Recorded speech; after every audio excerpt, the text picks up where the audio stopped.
Hello everyone. हम discuss कर रहे थे सेपरेशन ऑफ सब्सटेंसेस। इसके अंदर हमने डिस्कस किया था कि जो कंपोनेंट्स होते हैं उन कंपोनेंट्स को मिक्स किया जाता है। उसके बेसिस पे दो टाइप के मिक्सचर्स, होमोजेनस, हेट्रोजेनस, उन सब की प्रॉपर्टीज़ के बारे में डिस्कस किया था। अब हम डिस्कस करेंगे कि अगर मान लो टू या फिर उससे ज़्यादा, टू और मोर सब्सटेंसेस को अगर मिक्स कर दिया जाए, ठीक है, मिक्स कर दिया है हमने इनको, तो इनको सेपरेट आउट करने के लिए क्या क्या प्रोसेसेस हैं वो किए जाते हैं, क्या क्या मेथड्स होते हैं जो कि अप्लाई किए जाते हैं। तो आज हम पढ़ेंगे मेथड्स ऑफ सेपरेशन कि कौन कौन से मेथड सेपरेशन के इन्वॉल्व हैं, उन सब्सटेंसेस को सेपरेट आउट करने के लिए, अलग अलग करने के लिए। फर्स्ट जो मेथड होता है सेपरेशन का वो है हैंड पिकिंग।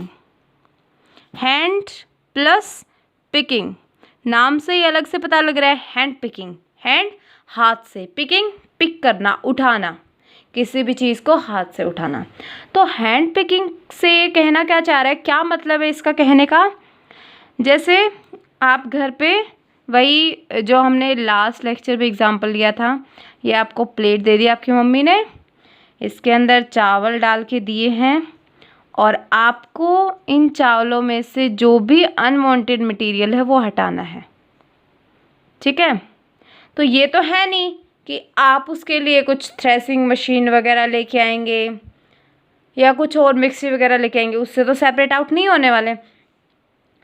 ये ऐसे कुछ स्टार टाइप में कुछ इम्प्योरिटीज़ हैं और बाकी आपके चावल हैं इसके अंदर। ठीक है, तो आपको ये इम्प्योरिटीज़ इसमें से हटानी है, जो अनवांटेड मटेरियल है इसको हटाना है।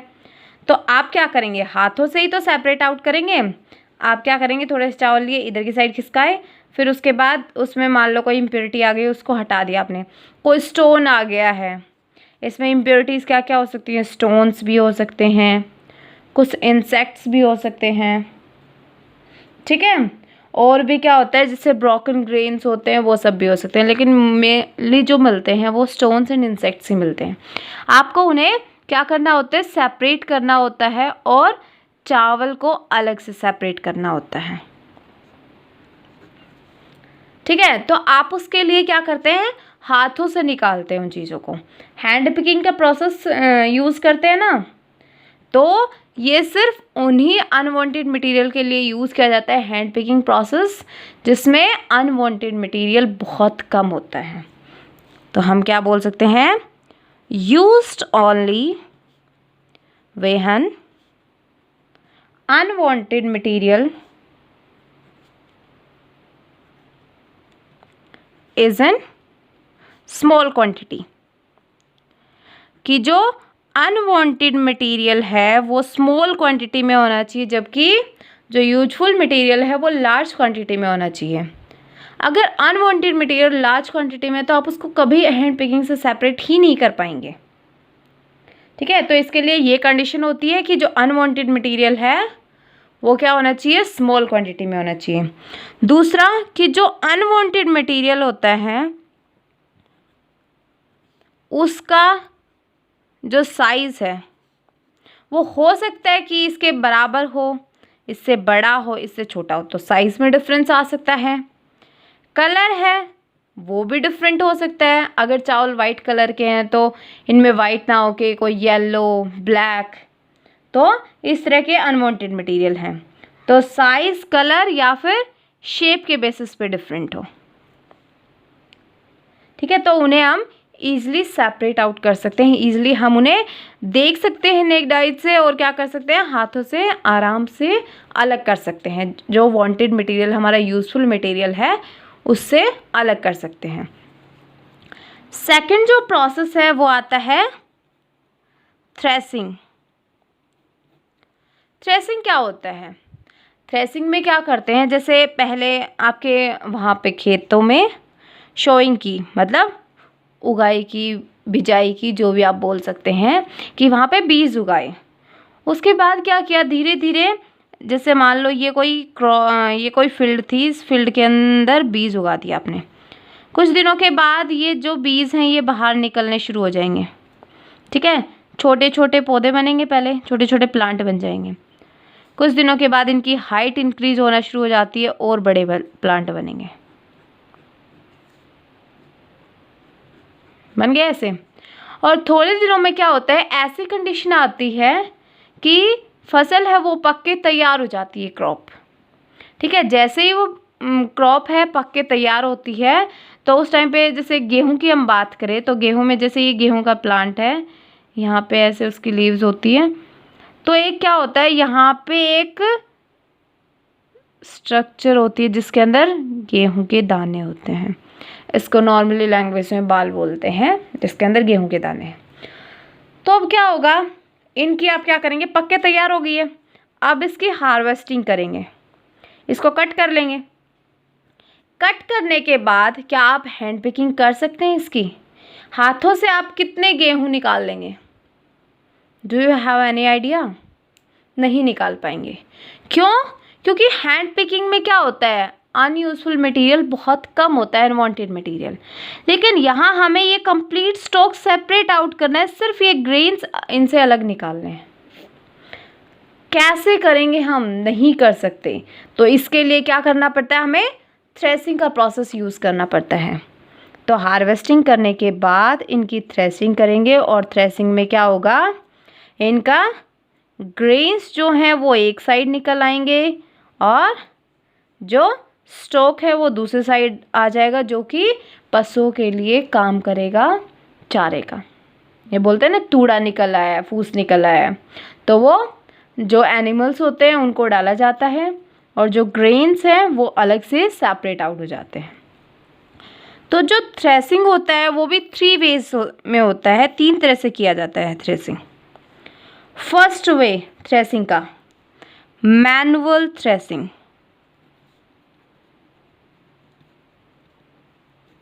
Second way, threshing by animals.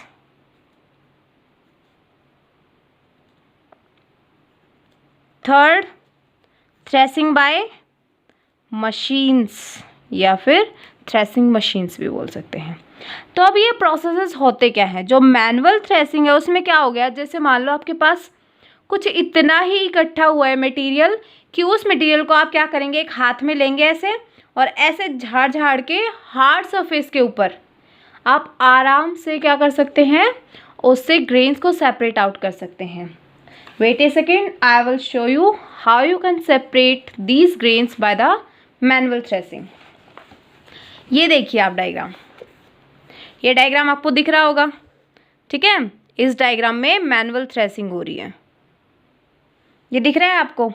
इसमें मैनुअल थ्रेसिंग हो रही है। इसमें क्या किया जा रहा है कि इसके पास इतना ही एक्स्ट्रा मटेरियल था, इसने क्या किया, हाथ में थोड़ा थोड़ा उठा के और उसको ऐसे मारना शुरू किया। ये हार्ड सरफेस है, इस हार्ड सरफेस के ऊपर हिट किया जा रहा है इसको। तो जैसे ये इस हार्ड सरफेस के ऊपर इसे हिट करेगा तो ये जो ग्रेन्स है ये सेपरेट आउट हो रहे हैं, और बाकी का जो स्टॉक है वो इसके हाथ में रह रहा है। ठीक है, तो ये होती है मैनुअल थ्रेसिंग की, हाथों से ही उसे सेपरेट किया जा सके। उसके बाद आती है थ्रेसिंग बाय एनिमल्स। एनिमल्स के द्वारा थ्रेसिंग होती है, उसमें क्या होता है कि जो भी आपके पास एक्स्ट्रा मटेरियल है, जो स्टॉक है, ग्रेन्स हैं, वो आपने क्या किया, इसमें हार्वेस्ट करने के बाद यहाँ पे ग्राउंड पे फैला दिए। फैलाने के बाद आपने किसी एनिमल को चूज़ किया, कोई भी हो सकता है, बैफेलो, काव या फिर बुल। तो उनको क्या किया, उस सरफेस के ऊपर, उस लैंड के ऊपर छोड़ दिया। तो वो क्या करेंगे, जैसे ही इसके ऊपर से वो इधर उधर घूमेंगे तो उनका क्या करेगा, फोर्स लगेगा नीचे की साइड। तो जैसे ही फोर्स लगेगा तो वो ग्रेन सेपरेट आउट होना शुरू हो जाएंगे उस स्टॉक में से। फिर आता है थ्रेशिंग मशीन, जो कि आजकल बहुत ज़्यादा ट्रेंडिंग में है। ना तो एनिमल्स के द्वारा थ्रेशिंग होती है और ना ही मैनुअल थ्रेशिंग होती है, बहुत रेयर चांसेस में ऐसा होता है। थ्रेशिंग मशीन में क्या करते हैं, पहली बात तो हमारा टाइम कंजप्शन है वो रिड्यूस हो जाता है। और क्यों जाए आप देखने के लिए, आपके घरों में फ़िलहाल खेतों में चल रही होगी थ्रेसिंग। तो उसमें क्या करते हैं मशीन्स में, आपका जो टाइम है वो भी बच जाता है, टाइम रिड्यूस भी होता है और लेबर भी कम से कम लगती है, मज़दूर भी कम से कम ले जाने पड़ते हैं आपको वही काम करने के लिए जो काम आप क्या करते हैं, जो अकेले कर रहे हैं और जो एनिमल से करवा रहे हैं, उसमें आपको टाइम भी ज़्यादा चाहिए और लेबर भी ज़्यादा चाहिए, ज़्यादा मज़दूर चाहिए। और आजकल मज़दूरी बहुत ज़्यादा इंक्रीज़ हो गई है। क्यों? क्योंकि महंगाई दिन प्रतिदिन बढ़ती जा रही है। ठीक है, तो सबसे जो बेस्ट वे है थ्रेसिंग का वो कौन सा है? Threshing by machines. Time labour दोनों कंजप्शन कंट्रोल किए जा सकते हैं। इनसे कम से कम जो किसान होते हैं उनको कम से कम टाइम में और कम से कम लेबर में उतना ही प्रोडक्शन मिल सकता है इस क्रॉप से। पहले ज़माने में क्या होता था, मैनुअल थ्रेशिंग भी होती थी, एनिमल्स के द्वारा भी थ्रेशिंग होती थी। उस टाइम पे मशीन्स नहीं थी, लेकिन जैसे जैसे क्या हुआ, साइंस ने तरक्की की, वैज्ञानिकों ने मशीन्स तैयार की। ठीक है, मतलब उन्होंने क्या किया, जो थे उन्होंने धीरे धीरे सोचा कि अगर मान लो कि ऐसे ही टाइम लगता रहा, टाइम के साथ लेबर कम होती जाएगी, तो तब लोग क्या करेंगे। तो धीरे धीरे मशीनों का इवोल्यूशन हुआ। अब लोग मोस्टली काम मशीन से ही लेना शुरू करते हैं, चाहे गेहूं की कटाई का काम हो, गेहूं निकलवाने का काम हो, या फिर ग्वार बाजरा जो भी कोई चीज़ हो, जो भी कोई अनाज हो वो निकलवाना हो तो मशीन्स का ही यूज़ किया जाता है, ना कि मैनुअल थ्रेसिंग और ना ही एनिमल्स के द्वारा। जैसे मान लो किसी के पास ज़मीन कम है और उसके ऊपर पैदावार भी इतनी ही कम हुई है, तो वो सोचते हैं कि मशीन वाले को घंटे पे या फिर जैसे भी उनको इतना देना पड़ेगा, तो उस वजह से वो क्या करते हैं, मैनुअल थ्रेसिंग या एनिमल्स के द्वारा जो थ्रेसिंग होती है उसका यूज़ करते हैं। ठीक है, तो होप सो आपको ये 2 मेथड समझ आए हो सेपरेशन के। नेक्स्ट लेक्चर में हम फर्दर और मेथड्स को स्टडी करेंगे कि कैसे हम सेपरेट आउट कर सकते हैं सब्सटेंसेस को। Thank you so much, be safe and be happy.